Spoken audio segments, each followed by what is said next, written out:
New polling indicates once again that Americans are not feeling particularly confident about the state of our democracy, although not always for the same reasons. We're gonna dive into some of these numbers. First of all, only about 1 in 10 adults polled in the US give high ratings to the way democracy is working in the United States or how well it represents the interests of most Americans. I'm gonna guess that 1 in 10 is the top 10% of America, if I had to guess. But anyway, 53% say that Congress is doing a bad job of upholding democratic values. Only 16% say it's doing a good job. Those are the 16% that I think are paying the least attention. But anyway, only about half the country, 49% say that democracy is not working well, compared with 40% who say it's working somewhat well. Now that's all interesting. We've sort of talked about that stuff before, but this is the fact that I find most fascinating. About half also say each of the political parties is doing a bad job of upholding democracy. 47% who say that about Democrats, and even more, 56% about Republicans. So they roughly feel like the same between the two, which if the people responding to this are savvy, I understand what they mean. Like, you should be frustrated with the Democrats. They came in saying their first priority would be a big voting rights bill and they would do all of that, and they didn't do that. But at least like the broad strokes that generally is what CNN and MSNBC would say, it does seem like the perception should be a little bit different. I mean, I don't think that both parties initiated coups in the last couple of years. I think it was just the one. But that said, I don't pay attention to the news on weekends. So if they did it on a Saturday, I might have missed it. What do you think? Yeah, so look, I'm torn in the same way that John is. On the one hand, of course Republicans are worse, not even close. They literally did a coup with fake electors. I'm not even talking about the riot on January 6th. I'm talking about they had a plan where they were gonna have fake electors, which they write in the emails. They use that phrase. And they were gonna have them vote for the guy who didn't win, and they were gonna overthrow our democracy. That's a pretty good sign that you're not in favor of democracy. Okay, so all right, so that's point one.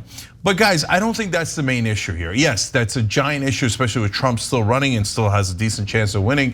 Don't lose focus on that, that is massively important. But just as important is why that anger on the right exists in the first place, which is that our politics is nearly completely corrupt. And so I give the right wing credit for this all the time. I think they figured that out way before Democrats did. And that's because Democrats listen to mainstream media more. And mainstream media is the #1 problem. And they never get it, they don't understand it, they don't believe it. There's poll after polls that says 14% of people trust mainstream media, 7%, 9%. And they all look at it and go, oh no, they love us, we're the fourth estate. No, they don't. They think you're a bunch of liars, and they are correct. So when you all say, like we just did a story on Joe Manchin, and in the last 5 years, he's taken like nearly $3 million from corporate PACs, right? But if you go back further, and he's taken like $2.5 million just from the bankers, like 1.25 million from the oil and gas industry. It's just bribe after bribe after bribe. And then the media gets upset at me when I call them bribes. They say, no, ExxonMobil, it just cares about the general welfare. And they were being charitable. They just happened to give it to all these politicians, and the politicians happen to vote with them, but we're never ever going to mention it in any article about votes.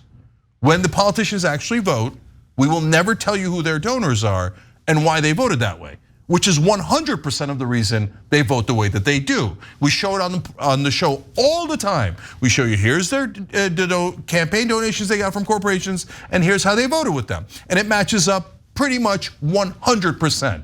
So democracy's gone. Look, this is a giant topic in my book, Justice is Coming.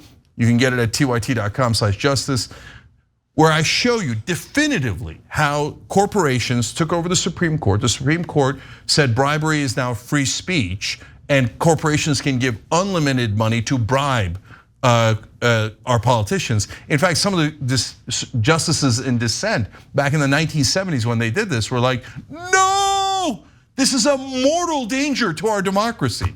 And nobody listened to them. And democracy died all the way back in 1978. There's meta studies, Princeton and Northwestern did one. All this is in the book, where they showed the top 10%, to John's point, that 1 in 10 that thinks we have a democracy. He's not wrong, they're almost all in the top 10%.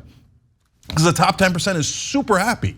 They've got their status quo, they love it, and they enforce it. And it turns out, hey, good news, top 10% don't always get what they want. They only get what they want 45% of the time. Now, do you wanna know how much the bottom 90% gets their way? So like, meaning the bottom 90% all think this policy position. Do they get that passed into legislation? According to a meta study of over 20 years of legislation, their effect is literally zero. You have no effect on your government, none. And every study confirms it. So when people in power see this, and I know, a lot of folks in the establishment, they'll go, this is so sad.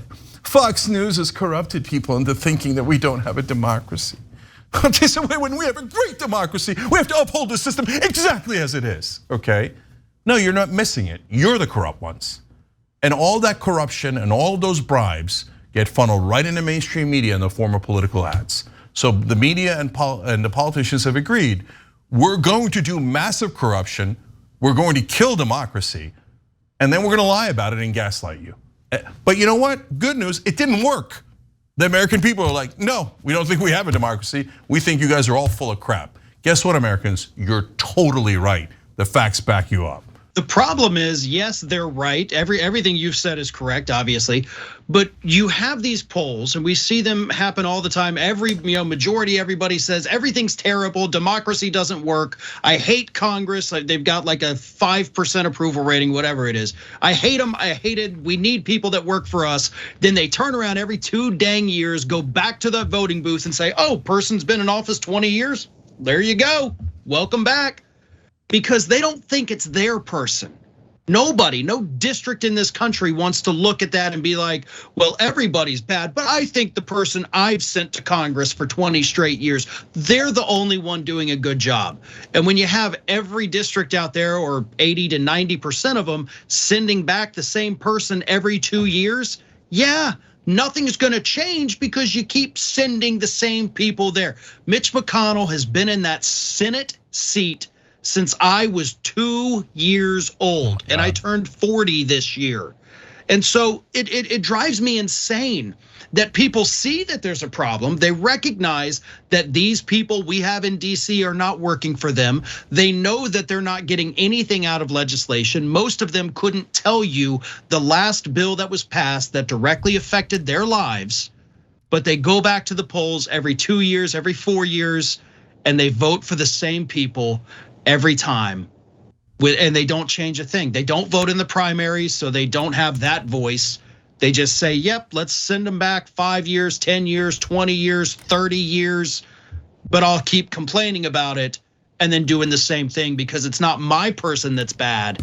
It's the other 99, 99 senators out there that are terrible. Mine is totally good.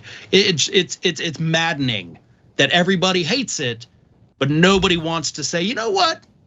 Maybe we ought to try something different once in a while. That sounds appealing, but I think that Dianne Feinstein's killing it. Yeah. I think that we should stick with her for a little bit. Okay. Anyway. I do want to say one thing about what Farron said. He makes a great point. Look, the mainstream media kind of tell you that you should vote for the incumbents. They don't directly say it. They say it in the way that they cover stories. They go, incumbent is leading in the race. She has all of the money and she has all of the endorsements, and some outsider radicals have decided to run against her. But you know what? They're on paragraph 28. You're never even gonna get to them. We're just gonna tell you how esteemed this wonderful, honorable politician is. We're not gonna say it exactly like that, but we're gonna frame it so it looks like we're objective, but meanwhile we're doing the same exact thing. Vote incumbent, keep the status quo. Every mainstream media reporter does. They don't even realize they're doing it, but that's ingrained in every story. Anyway, so what is your option? Look, some people say, hey, listen, brother, I don't have time to figure out every goddamn district and this and that and all these different elections. All right, I'll give you an easy rule of thumb. So always vote in primaries. Primaries are in a lot of ways more important than general elections because primaries are where you can stop corruption. Because if you're a Republican, you're probably not gonna vote for a Democrat in the general election. And if you're a Democrat, you're probably not gonna vote for a Republican in the general election. But you could vote for new candidates in primaries within your party. So you're not betraying your ideology. Go vote. I know like maybe 10% of Congress is not awful, maybe. So your default should be, if I don't know, vote against the incumbent. When you see a name you recognize as an incumbent, vote against them. And you know what? But it's all based on, is there a democracy or isn't there? If there's a bill that passed and you loved it, then vote for the incumbent.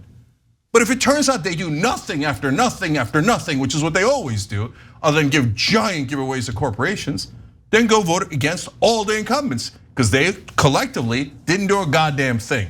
That's how democracy is supposed to work. Don't let mainstream media brainwash you.